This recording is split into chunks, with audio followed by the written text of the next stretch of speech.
సూర్యున్నే బొట్టుగా పెట్టినవు, బళ్ళాన్నే చేతిల పట్టినవు, మహమారి తలలే నరికినవు పెద్దమ్మ, నరకానికి దుష్టుల దరిమినవు.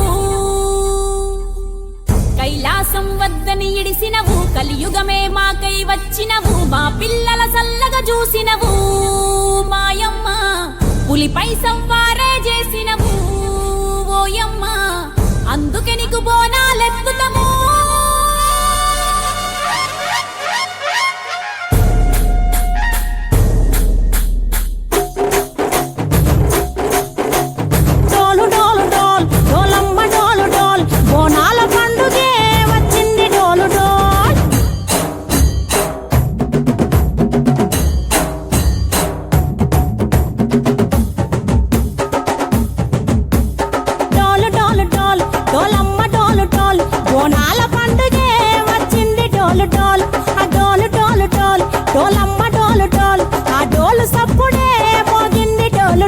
ఏ బువ్వ కుండల